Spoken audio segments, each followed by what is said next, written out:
Segment 2.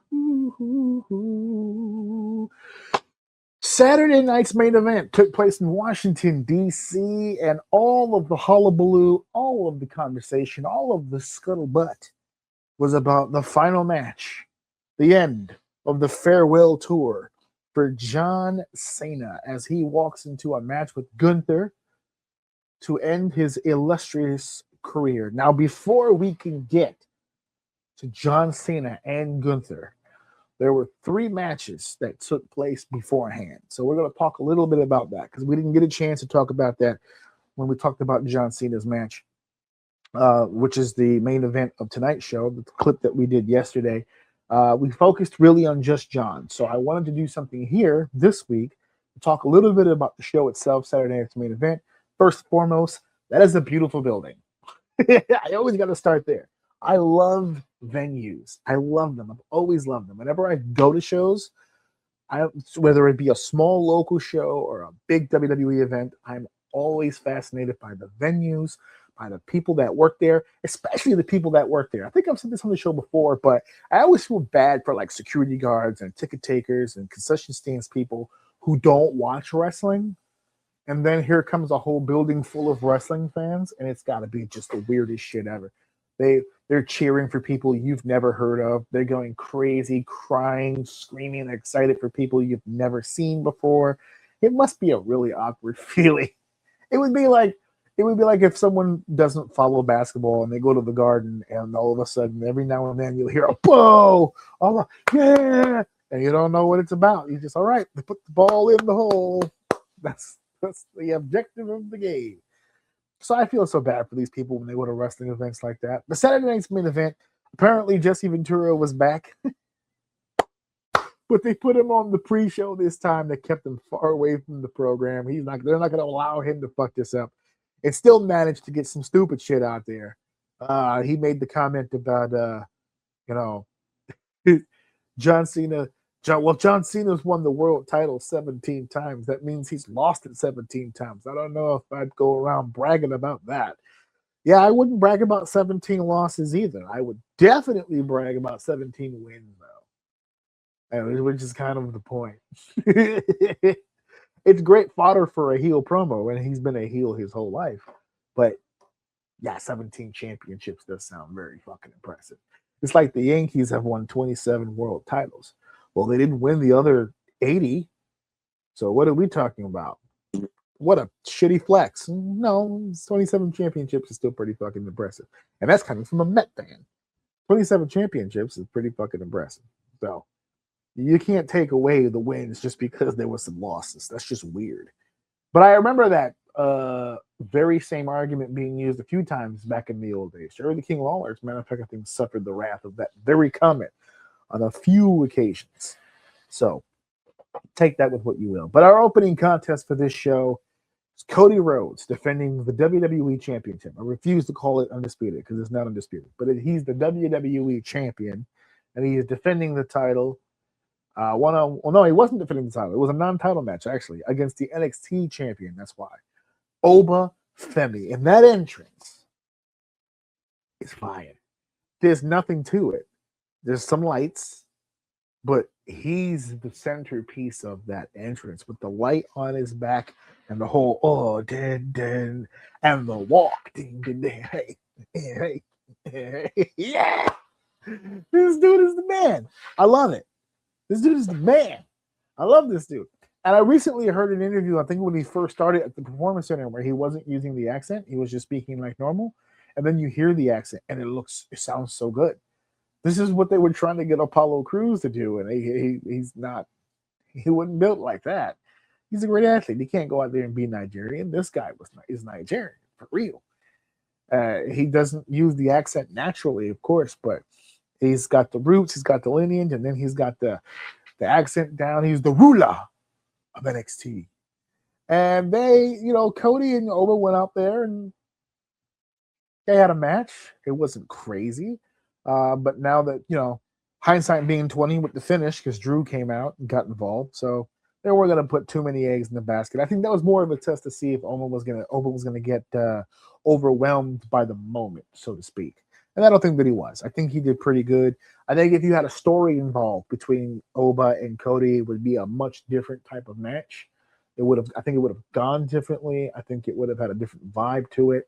More importantly, I think it would have been more of a focus. I think people were more into the idea of seeing Oba Femi perform as opposed to Oba versus Cody in a grudge match to settle it all. So I think there's, I'm not saying they should have done that for this show. I think what they did was exactly what they were supposed to do. It was an introductory match. Here's Oba Femi. He's on the come up. You guys are going to be seeing him on SmackDown or Raw very, very soon. That's all that it really was. So it was good. It was also good how well they showcased his power, his strength, which is his calling card, standing up to Drew McIntyre, giving him the old shove, letting everybody know, putting everybody on notice that Oba Femi's coming down the chute. Good situation for Oba. It wasn't too crazy about the match, but a great situation for Oba Femi. It was a great debut. Accidental juice by Cody Rhodes. Accidental juice, but Cody's a professional. We're good to go. Which leads us to the second match. Bayley and Sol Roca. And look, Dave's not here, but Dave recently said that he's kind of back on Bayley. He got his break. She disappeared a little bit, which I know people get upset about. She wasn't at WrestleMania, and she wasn't at SummerSlam, and she wasn't on Survivor Series, and they're not using her, and it's a good thing. It's a good thing. I know people don't understand that, but trust me, it's a good thing. It's a good thing. You take a break on somebody. As Cornette once said, how can I miss you if you won't go away? It's just take a break, come back. And she didn't go away completely. She a Raw match here and a special appearance here and a backstage thing here. She's still working, just not in the ring all the time on the big shows. But this was a particularly big show, and Bayley was on it against Sol Roca. And I got to tell you, folks, I have no issue with Sol Roca as a human being. She looks like a wonderful person. I'm glad. I'm happy for her that she's in the WWE. I don't know if it's a dream of hers because based on her background, I don't see why it would be. But she's a crazy athlete. Crazy athlete. She is physically fit. She is capable of doing so many things. It's ridiculous. I'm not a fan. I'm not a fan of the in-ring work. Now, I just found out on the show that she's been doing this for 3 years, no prior experience, so my level of expectation lowered, right? Once I learned that fun fact, then I kind of, okay, all right, no, this makes sense now. Okay, that's why she looks the way that she looks. All right, so I'm not sitting here getting ready to trash her. I don't like the finish. I get the idea. It's a spectacular looking move. It's not a very commonsensical move. It's just not a very, I don't use the word fake, but it's unrealistic that someone, every time she executes it, she's just doing a flip. The other person, every single time, has to move into it or bow into it or step forward into it. Or in certain cases, when she kind of over rotates and she's almost in a sitting position, now you got to back up. The person taking it has to time the move. It's not the person giving the move. The person taking it has to time it. And if they don't time it, if she does the flip and she brings her arm up and there's no head there, it just looks wonky. It's so weird. I'm not a fan of the fucking move at all. A fan of her athleticism, sure. She does a lot of cool stuff in the ring. I don't really consider her much of a wrestler. There's not a lot of in-ring that you look at and you go, okay, well, that's pretty cool. She does that and she flies? That's crazy. No, she just flies. Just a high flyer. That's it. And we got a lot of those, so it is what it is. But this match is no good, and this match is no good because this is the first time these two meeting. One of them is an outlandish athlete. The other one is more of a ring technician. It's a clash of styles. That's all that really was. I don't think either one's bad. The clash of styles. The match was not good at all. And then, Soul Snatcher at the end, Sol Roca with the win is huge. You think? It's huge for Soul for sure. When it gets Bailey, first ballot Hall of Famer, yeah, it's a big goddamn win. But we bring her back to NXT. Let's get some time on the clock. Let's let this thing marinate a little bit. We'll see what happens. Decent match. Wasn't overly impressed with Soroka, but it's again like the Oba Femi deal where it's just like, here's the presentation, here's the introductory, and now we move on. And we move on to a tag team match. AJ Styles and Dragon Lee, which the internet's calling them AJ Lee, which I get it. It's funny. Ha ha ha ha. How has no one stumbled on the Phenomenal Dragons yet? I don't understand how that is not a thing. The Phenomenal Dragons is awesome. I don't know how that hasn't happened yet.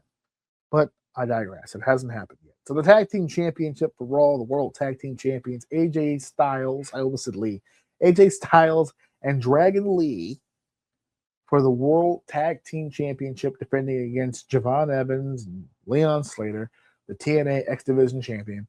And while I appreciate that AJ Styles once again stands in the ring across from the X Division Champion, is a cool moment, but this situation confuses me.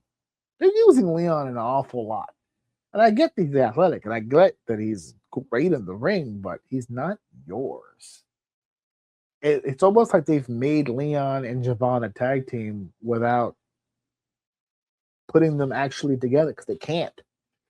That contract is going to hold them up. Now, I'm assuming that they have this situation going because there's got to be some talk that Leon Slater at some point is going to be a WWE superstar at some point, but he's still bound by that contract. So outside of those facts, the fact that they're using Leon Slater as often as they are, still a pretty decent match. I know everyone points to the botch by AJ, the slip on the rope. That's a rarity, and so rare, in fact, that I thought maybe it was a work. But it was never acknowledged or picked up ever again. So it was weird. But they hot shot it right from the beginning. Jump start. Boom. Everybody over the top rope. This was, on paper, it looked like it was going to be a great high-flying match, and they tried to deliver just that. They tried to deliver a great high-flying, high-impact style of wrestling, and it worked pretty good.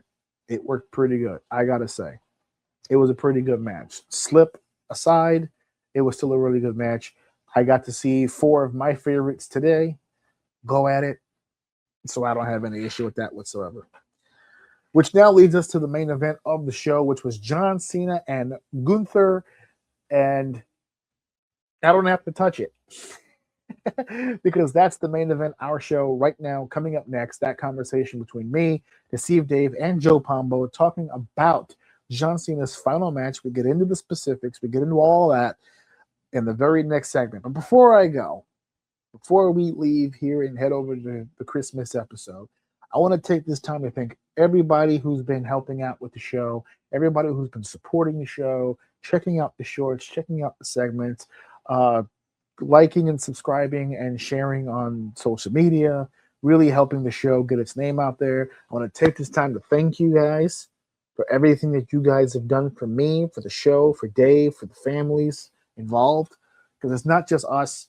I have to take time out to do this. Dave has to take time out to do this. That means our wives have to, face the frozen tundra alone for several hours while we sit here and jibber jabber about sports and pro wrestling and music and movies. So, the whole family has to make sacrifices to make this passion project work. So for everybody out there who's taking the time to help support while we do that, thank you guys so much. It really is important to me, and it really is important to a lot of us that you guys are helping out as much as you are. So thank you guys for chiming in, man, and being a part of the squad of O. I love you guys. I've loved you guys for years. I will continue to love you for the rest of my goddamn life. Fun times. So up next, John Cena in the final match is our main event for this program. Next week will be the Christmas episode, which is already locked and loaded and ready for you guys to consume. The shorts will be out starting this week. So you're going to get a sneak peek in what we talked about on the show before it actually airs on Tuesday. So stay tuned to the YouTube channel. Take a look at those shorts and some of the stories that we talk about. We're teasing them there, and then you guys will get the whole segment starting on Tuesday. And then we have scheduled videos throughout Christmas leading up to the New Year's. I have some family business to take care of for the next 2 weeks, essentially. So Dave and I will be back in this chair again on in 2 weeks, just before the start of the new year. It's back. I think we're releasing our after Christmas episode on New Year's Eve. So we're gonna try to get one last one in before we close out 2025 and welcome in 2026. There's so much that is happening even now as we speak that we got to talk about. We talked about Netflix and Warner Brothers and how Paramount Plus just jumped on board to try to get something going. It just got denied by Warner Brothers. They don't want nothing to do with Paramount. We need to talk about this. That happened. GTA 6 is still a thing that hasn't happened yet. This Marvel has had a leak. All of their trailers are hitting the internet before they're allowed to. Camera footage. Kevin Feige's hair is on fire. There's so much going on. So I'm going to let all those stories develop so that when we come back at the end of the month, we'll have a full-fledged idea of what we're talking about. And so keep following along. Keep staying tuned. We got so much more coming up. 2026 is going to be a banger year for us. I got those independent spotlight interviews going. I'm going to start bringing in some other talent for you guys to learn more about and listen to and get to know. There's so many things happening. We got the Royal Rumble conversation coming up for the Royal Rumble in January, which takes place in Saudi Arabia. So many things going down. Thank you for supporting us so far. We're not going to let you down. We're going to keep giving you guys the best content we could possibly give you. 100% truth, 100% uncensored here at OUM Network. So I'm not going to give you guys the end line because we're not done. Next up, the main event, John Cena's final match.